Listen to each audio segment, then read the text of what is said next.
Begin tonight with a story that comes from Lackawanna, but it's a problem all over. The Lackawanna Police Department has a warning for you tonight about a rental scam popping up in our area.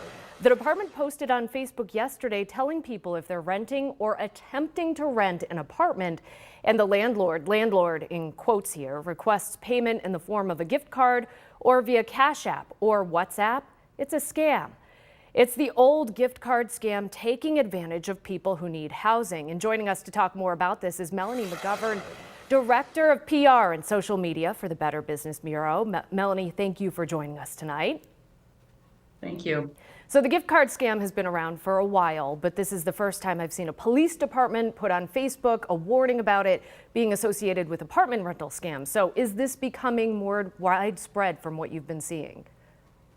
The gift card scam has so many different iterations, from the grandparent scam where they're calling and saying that a grandchild needs bail, but you have to buy a gift card to get that bail to the grandchild.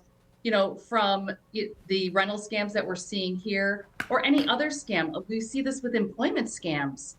People are getting jobs and then they're saying, oh, buy a gift card and we'll get you the equipment through that. And they're losing money. So it's just an iteration of a different kind of scam.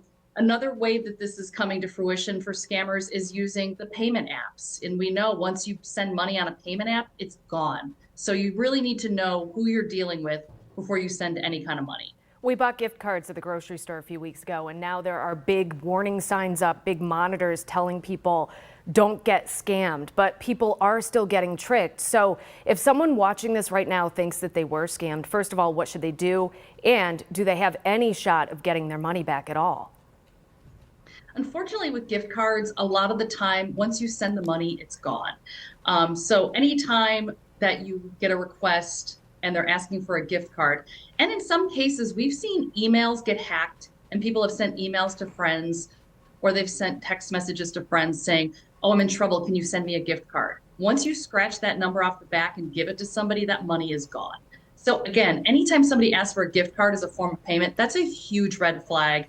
That is a sign that it's probably a scam. Yeah, and you probably shouldn't do it. These scams seem to get more attention right before the holidays, but as we saw from Lackawanna Police, they're happening year round and the scammers are getting pretty creative. So how else do they target people?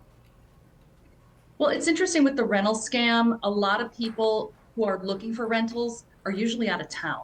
So that's where this gets tricky because they're just dealing with somebody on the phone. They're not in person. And that's where the gift card could come into play.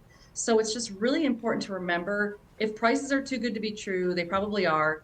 If something comes to you unsolicited and asks you for a gift card, it's probably a scam. And you can always report these or check out scams at bbb.org/scam tracker. Our scam tracker collects all of this data, and then we let people know through that tool what's a scam and what isn't.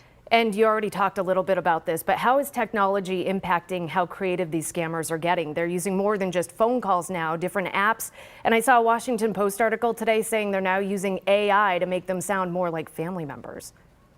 Yeah, it's crazy. We saw a 39% increase in scams perpetrated by text message in 2022 over 2021. We know text messages get answered 95% of the time within a minute of receiving. Scammers know that, so they're using text messaging, AI. They can spoof caller ID. I get calls all day long that say they're from the Buffalo area and they look like legitimate phone numbers, but they're not. So people just really need to be vigilant. If you get a text message and it seems fishy, go to your computer and look up the number, look up the company. There's a lot of texts that say they're from your bank. Did you opt in for texts from your bank? It's all on the consumer at this point to be vigilant and just to know what the warning signs of the scams are. And share some of the great resources that the Better Business Bureau has available for people to help them out. Well, you definitely want to check out our website, bbb.org. If you go to the top corner, there's a button that says Scam Tracker. You can look up a scam by type, if somebody lost money, what part of the country it's in. It's a really great resource, and that's also indexed on search engines. So if you go to, say, Google and you type in a scam or a phone number, if a BBB Scam Tracker report pops up, you definitely know it's a scam. Pay attention to those red flags. Melanie, thank you so much for being on our town hall today.